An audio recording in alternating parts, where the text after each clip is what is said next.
Magandang tanghali mga kasama. Muli akong nagawi dito sa Nabotas mga kasama upang gumawa ng vlog. Itong tinututukan ko na ito mga kasama, ito ay isang klase ng fishing vessel mga kasama. Ito yung Forsyner ship. Nakasampa ako dati ng ganitong klaseng barko sa New Guinea mga kasama, or New Guinea. Yan, ganyan, may turi sa gitna oh. Yan.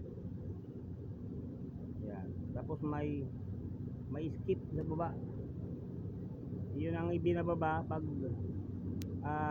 hinahila na yung mga lambat doon sa sa taas.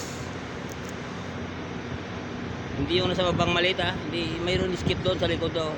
Medyo malayo lang. Kung makita nyo yun, mga parang nakababa na doon. May tapaludo doon.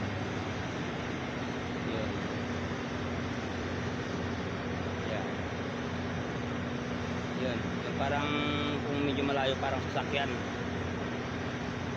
Yan ang tawag na skip boat. Ito naman nandito sa mga paligid yan. Ayan. Ayan. Ito yung fish carrier mga kasama.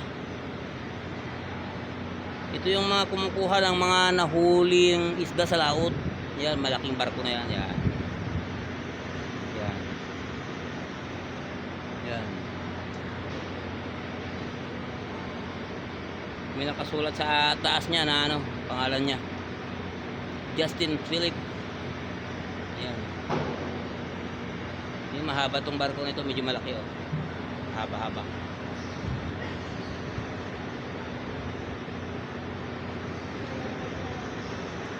Yun ang Forsyner ship mga kasama. Pag nakasalaot mga kasama, may naglalanding na helicopter sa ibabaw. Yan. Para yun ay titingin ng mga maraming ng isda, maraming grupo kumbaga, or kawan. Yan. Yan. Ito yun may turi talaga sa gitna. Doon sa turi ng gitna may umakyat din doon mga kasama, nagtitelescope. Sa harap nito kami rin nagtitelescope din kami. Pag may makita kaming maraming ibon, yun na, lalapitan na namin at kukulungin namin yung kawan. Yan. Yung nasa baba na yun na parang sasakyan kung ang dulo, yan ang tawag yun skip boat.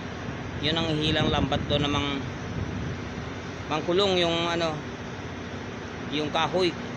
Yung kahoy yung tinatawag yung kawan na sinisilungan ng mga isda sa ilalim.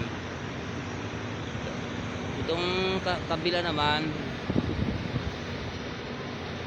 pa rin siya, fish carrier pa rin.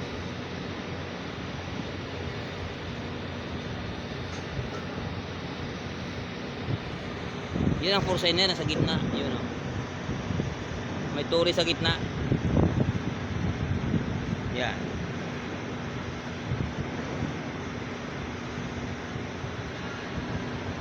Yan ang marami ito mga kasama sa sa New Guinea. Yan, dagat ng New Guinea yan ang fishing ground ito. Ganito.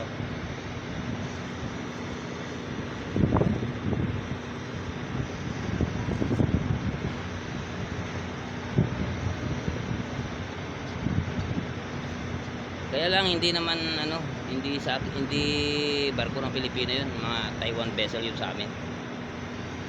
Taiwanese ang bandera.